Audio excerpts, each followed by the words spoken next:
on an unpredictable frontier. Observers aboard commercial fishing vessels are diligently collecting data.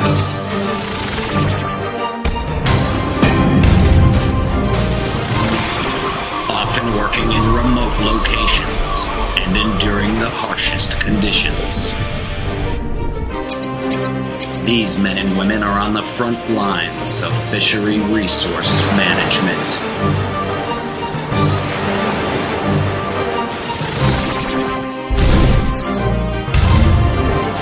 They work alone, independently, isolated, without a forum by which to benefit from the shared experiences of their colleagues.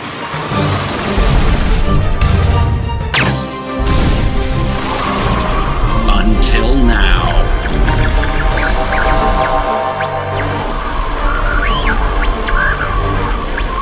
You are now watching Observe This.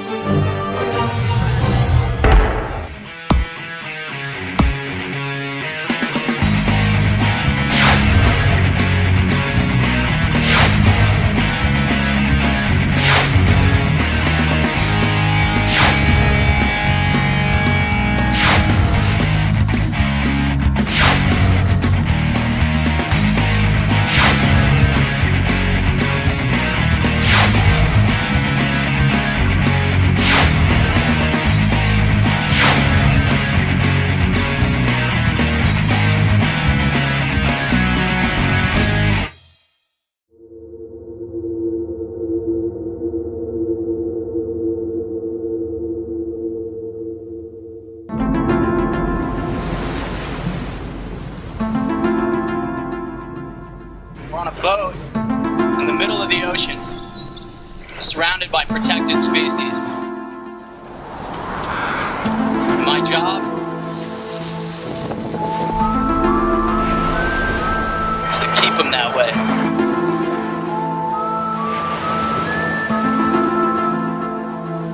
And I'm calling to report a marine mammal interaction. Maybe loose.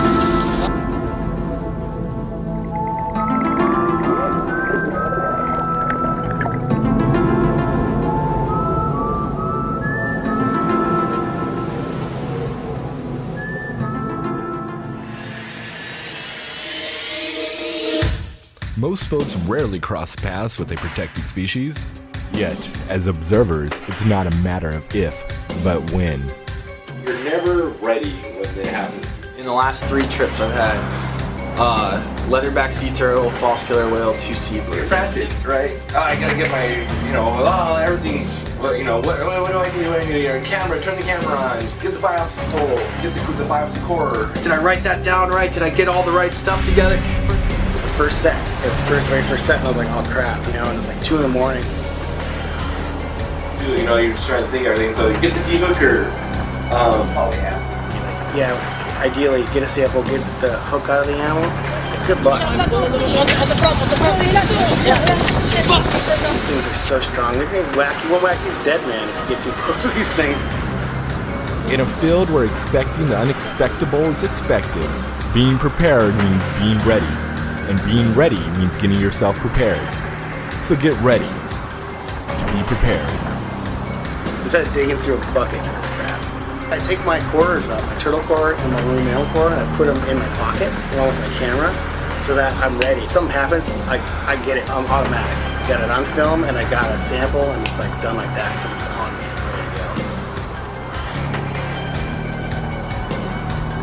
A couple trips ago we caught a false killer whale, and I saw that we were getting whaled. And so I went and opened my bucket and got my quarter out, and stuff, and I was like kind of ready. And sure, 4 in the morning, there's the whale. And so, as observers, we may find ourselves at a precipice. Good data, no data. Cut, no cut. Action, reaction. Baby, come on. When you've turned yourself into like an invisible person on the corner of the boat, they don't care when that shark comes up. If you're not paying attention, they'll just cut it before you even realize it. You make your presence known. The more you make yourself part of that thing that's going on for hours, the better work you have with the crew. I just like stroll around the boat, like find your best spot, like you look from different angles, see how they rotate their gear and personnel, you know, and just go stand next to them and like look over their shoulders, you know, say hi, get involved. High-fiving the crew, high-fiving the captain, everybody's psyched. Everyone feels like they accomplished something. They're on it because they know that that's what I'm there for. They know that I'm on the boat. They know that this is what I'm here for and this is how we're going to react to it. Okay, let's try and bring it as close as we can to the boat, okay? And then let's get the clips ready. If it gets dangerous, we cut, okay? But it's good if I can get a shot. That is the best for captain and crew, you know, just being on the same page as you. Keep doing it, you're doing a good job. Good job, all right? And it's because I commanded the crew well, and it's because they're aware and they know like how important that is and what the deal is. They know because they had a good observer. They had somebody who set things up right. I perpetuated that. I came back in with the same reinforcement. Hooker, we popped the hook out, we successfully released the turtle. It's like a great story. I get to write, you know, catch logs all day, but this is what this job is about. This is why that trip was sick. Alas, at the end of the day, but one question remains. Did you or did you not?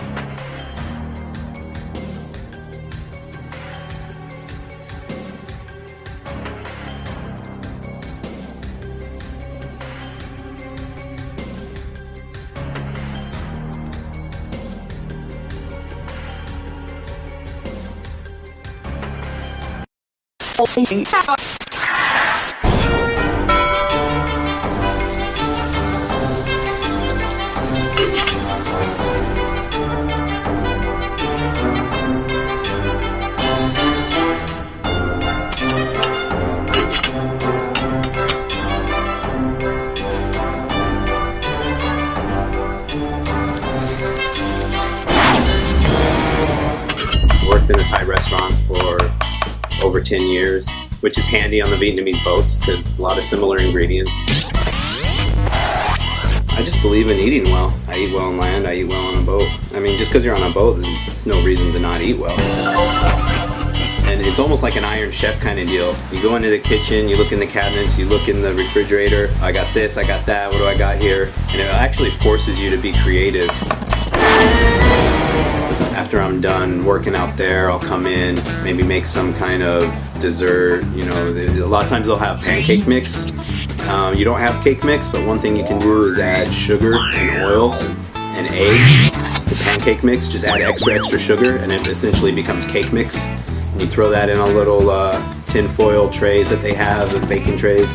Bake that for the crew, take it out while they're setting gear. They love you for it. Tuna sandwich. I love aku in a tuna sandwich. I know most people like albacore, but I really do like aku. You know, they're making like aku poke. Just take some of it, slice it up. Once it's cooked, you know, run some cold water through it to cool it down. Sometimes I'll put it in the fridge to cool it more because it'll dry out really quickly, in minutes, hours. The other thing I'd recommend to observers is don't be scared of the snake mackerel. I've had some amazing snake mackerel. If you see them skinning and then taking the meat off of it and then smashing it with like garlic and pepper, and they'll make little meatballs out of it. It almost looks like a chicken nugget base, you know, and then boil them in the soup. Excellent, excellent. Don't be afraid to try it. A lot of Americans don't really understand fish sauce. See, fish sauce is their salt. That's really what it is. If you go anywhere in Southeast Asia, you go to eat noodles, you go to eat fried rice, anything, they don't have salt and pepper at the table. They'll have fish sauce usually with like peppers or something in it. They'll have vinegar with peppers. They'll have maybe some sugar, maybe some dried chilies. You know, they've got salty, sour, sweet, and that's how you customize your dishes. That's their salt. You know, they have fish sauce on on the table instead of salt on the table. And one easy thing that I always use on a lot of boats, I'll get a little Tupperware container, put in fish sauce, squeeze all the juice out of a lime, and slice up some chilies, slice them real thin. And so you have this sauce that's basically fish sauce, lime juice, and chilies. And I eat that on a fried egg. And so instead of like the salty and peppery taste, salty, sour, spicy flavor to it. There's quite a few dishes that you can make with ingredients that are going to be found on every boat. Don't be afraid to experiment.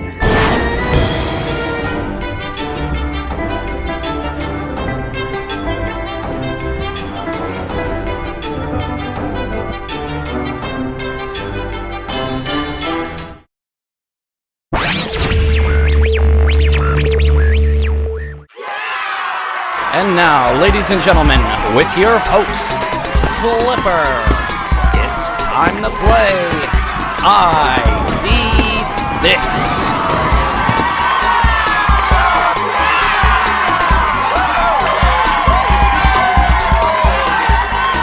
Ladies and gentlemen, welcome to the premiere episode of ID This, where observers just like you put their identification skills to the test. Thank you. Now let's meet our contestants, Dustin and Caleb. Are you ready to play ID This? ID This! ID This! ID This!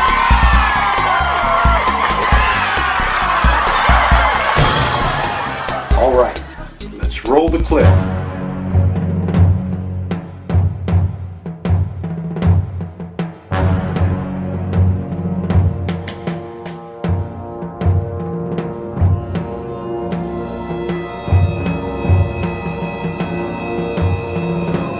Looks like they have their answers. So, Dustin and Caleb, do you think you have a positive ID? Alright, we think it's a rough-toothed dolphin. That's right, boys! Tell them what they want, Bob. Sure thing, Flipper, the brand new car. Ladies and gentlemen, we are now in Buford 5 conditions. The IDs are gonna get a little rough. ID this. ID this. Roll the clip, Bob.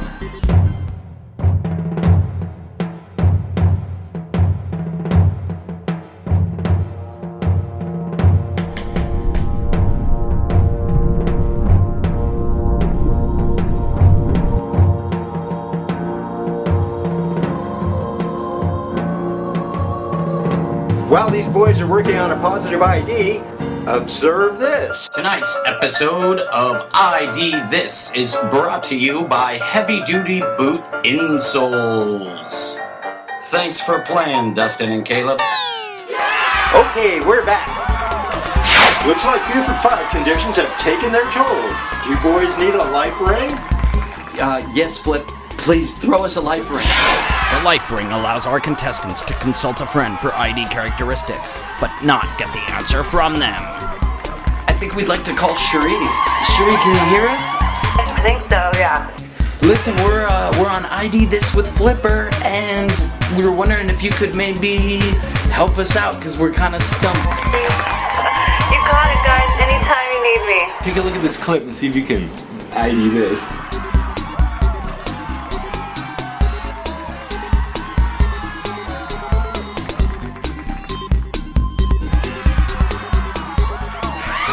Alright, well, it's got a lunar-shaped, almost symmetrical tail, caudal tail. The coloration goes blue to white, and you can see the pointed snout, and it has those snaggly, sharp-pointed teeth. So the teeth should give it away right there. Cherie, that makes a lot of sense. Thanks a lot. Okay, guys, good luck. Hope you guessed correctly. Okay, Cherie. Thank you. Let's see if the life ring can keep these boys afloat. Short fin, mako shark. That's right. Short fin mako shark is the correct answer. What have they won this time, Bob? This round's prize is a pony. Mayday, mayday, mayday. It's the Mayday round. In the Mayday round, the contestants have the opportunity to risk it all for the grand prize, or walk away with what they already have. Are you boys sure you want to risk it all on the Mayday call. Bob, show us the grand prize. Sure thing, Flipper. The grand prize is an all-expenses-paid trip to Honolulu. Roll the final clip, Bob.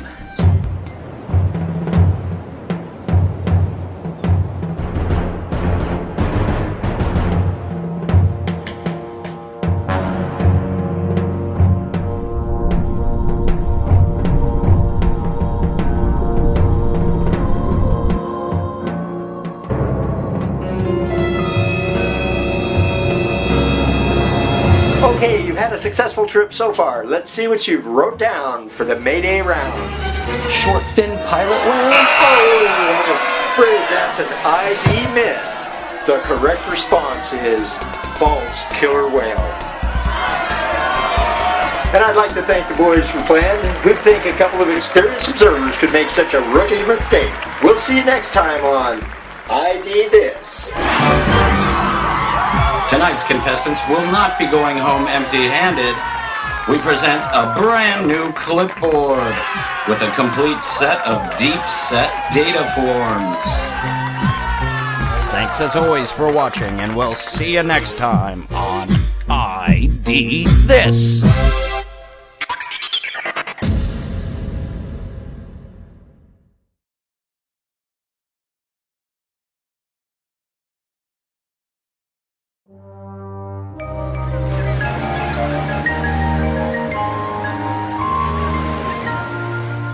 Extra set of headphones. Those are like the most crucial things. I just keep a couple pairs extra of the Sony ones in my backpack, because if you lose your headphones, you're screwed, man, for entertainment. And then you have to go back to the 18th century.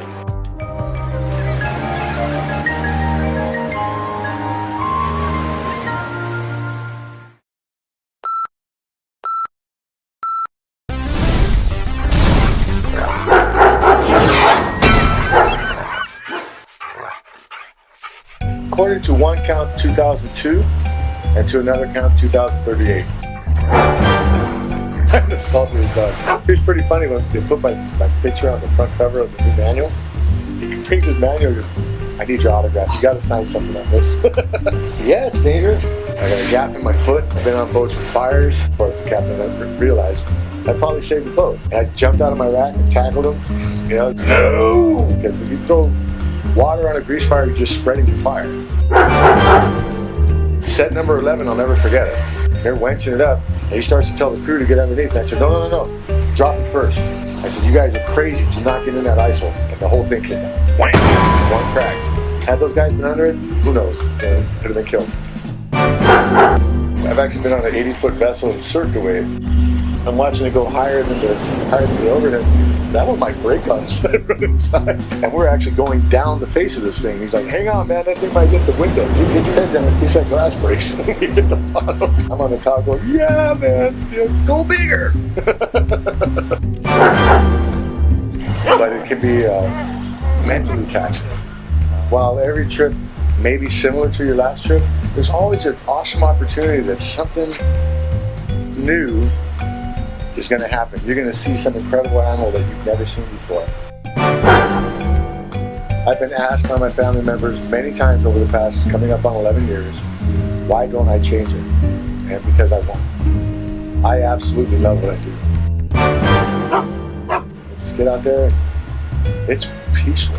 But yeah, I'm very honored to be the first salty dog. Thanks, you guys. I really appreciate it. Cool. Thanks, buddy. Yep, let's go. We're done talking. We're all friends.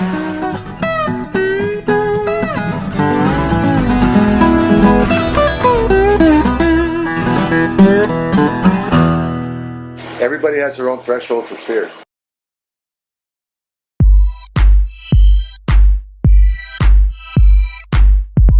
Grab, here we go. That was pretty good.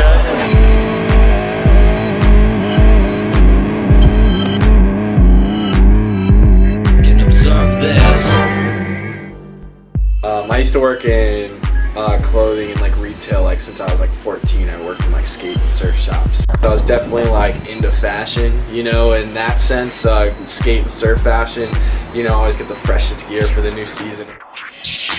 actually just getting started on my own little side project. What I'm doing is all the designs are going to be based off of like natural patterns. We get the opportunity to see a lot of stuff, you know, besides fish, but like seashells and things too. Just using straight up the patterns off of those and then basing clothing off of those patterns. You know, board shorts that are based off of mahi-mahi that are like a blue to green or blue to yellow fade with green speckles through the whole thing as like the base pattern. But then tags for all this stuff, you know, you've got the name of the species, you give a little bio on it, so you get the little green side to it. Yeah, it's more about bringing out things that people don't see.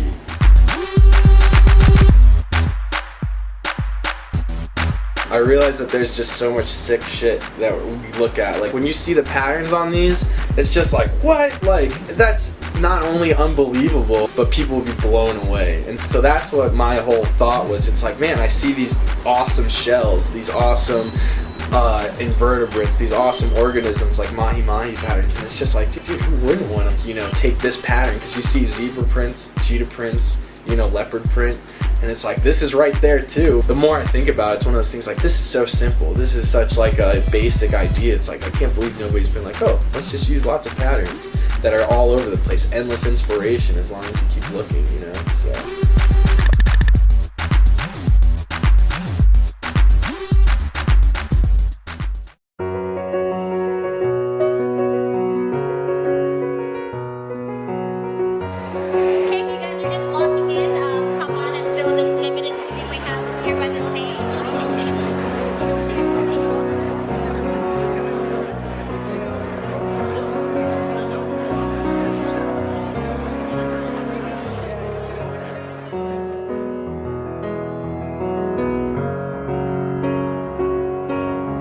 So what's the best part about being a celebrity fish printer? That was pretty good.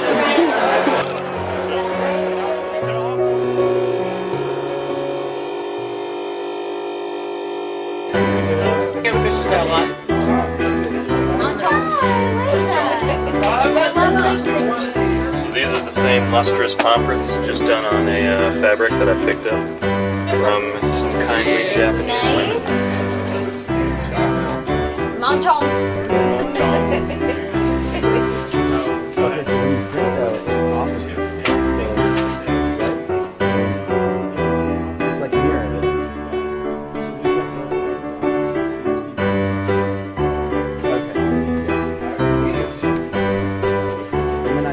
Worked out pretty well, I think.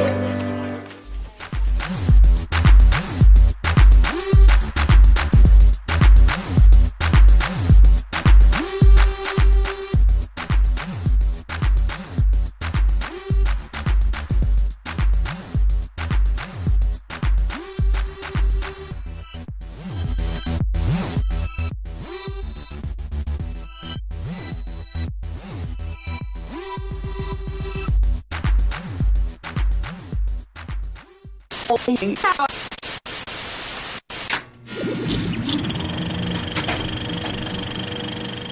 I feel like my worst days are the days where it's like, man, don't have a book. Oh, absolutely books. I've been a reader. I'm a voracious reader. Any movie or book that you start thinking about, so you have that time to like kind of analyze it when you're just like, you know, in the boredom phase of the hall, it's pretty good. Actually, this is a good one. I just saw it. It's called Pirate Latitudes. If you're into the ocean, if you're into sailing, you know, or any of the history of the ocean, it's a good read. You know, it's a good, fun read. I've actually read it twice on the same trip. But I'll read this one again. Audiobook, which is really, really long and it's fantastic. It's Mr. Norris and Dr. Norris and Jonathan Strange. It's a book about these two 18th century magicians in a kind of alternate past during the Napoleonic Wars. It is fascinating, and I think it's like 2,000 pages long, so it takes like, you can go through a whole trip listening to it on your headphones. And I was completely fascinated. At times I had to shut it off because I was so distracted. I'd be like, oh, where'd that fish come from? You know, I have to shut it off because it was so good. But that was like, that one got me locked in pretty good. I like that one a lot. A movie called Primer. These engineers who make a time machine in Texas, like kind of by accident, and then how all that really explodes into all sorts of problems never anticipated, and it's a real thinker's movie. You really have to. It starts to make your head do backflips, but I kind of like that movie. Check it out, Primer. It's good. Despicable Me. It's an animated movie. Steve Carell is the main voice, and it has his little evil helpers, or the minions. They're like little yellow pill-shaped guys, and it's like they're speaking to God. They're like, oh, and it's like totally. You look at it, and you're like, oh my God, it's Crew.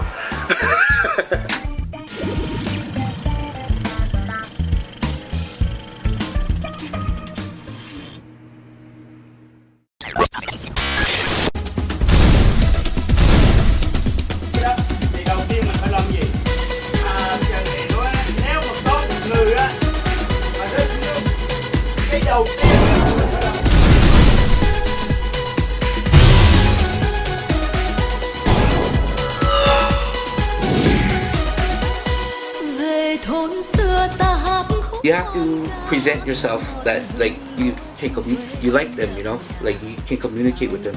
When you first come down to a bowl, and you should have a sit down with everybody, you know, and have like a drink, buy a bottle of whiskey or whatever. You know. I think that will make it easier for you, because they'll realize that they can communicate with you a little bit more. When the captain is pissed, just don't talk to him. Don't bug him, because already he lost a fish, right?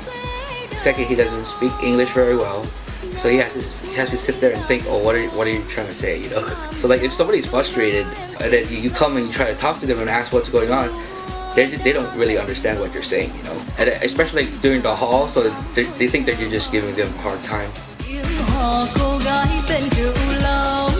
It sounds like they're yelling, but it's just the way that they speak. It's their dialect.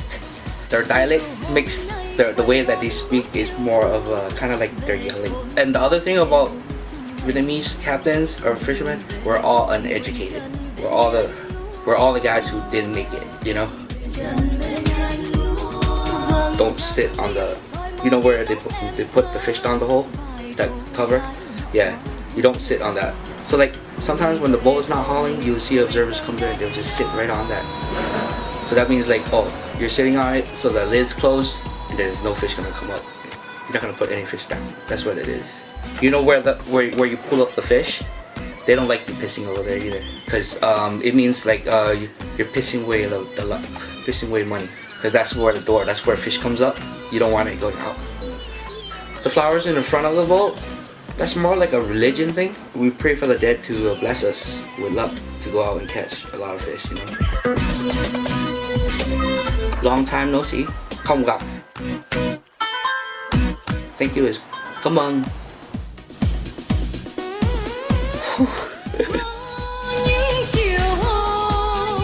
In Vietnamese, when we talk to each other, you have to look at their age. Like if the captain's older than your dad, you would rank him as bác. You would say bác Thỏi, bác Hai, bác Ba. The ranking system is how we respect each other. We call them by their rank in respect. Younger than your dad, then you would call him Joe, because that would be like your dad's younger brother. And then if he's old enough to be your brother, you call him Anh. And then if he's younger than you, then you call him Em. It's really cool because you're calling him in a respectful way. Cảm ơn quý khách tới coi phim này.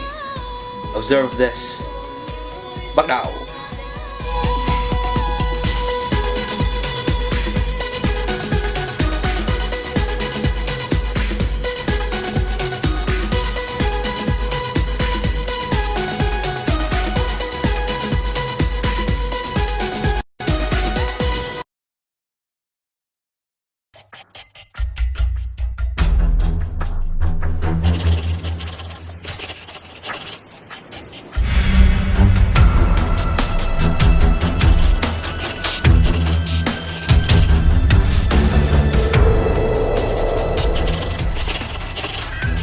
there's always an awesome opportunity that something new is going to happen.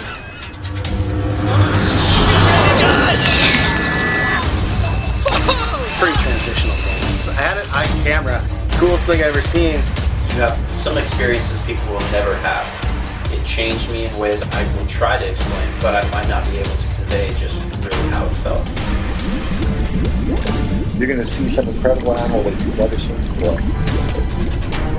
More incredible than I'd ever seen in my life.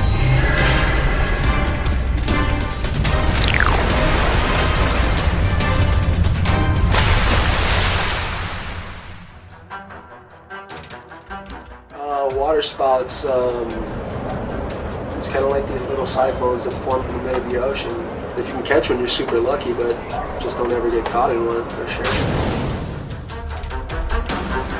I took this last trip, and crew rushed in, waked me up after I was done bird scans for the morning, and told me in a certain emotion that, you know, there was something happening. I figured it was some kind of ridiculous hand signal, come and eat or something, you know, come eat. But no, it was, I ran to the deck. There was a water stroke right directly behind the boat, I'd say 200 yards off.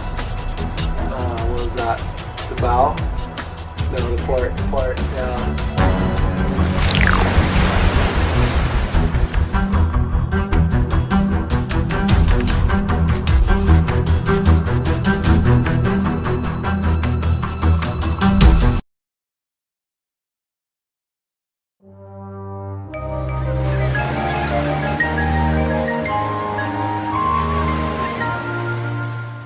Neosporin. I love Neosporin. Heals wounds quick. I took butterfly tape and Neosporin. Well, obviously it works fine. So, Neosporin. I swear by it.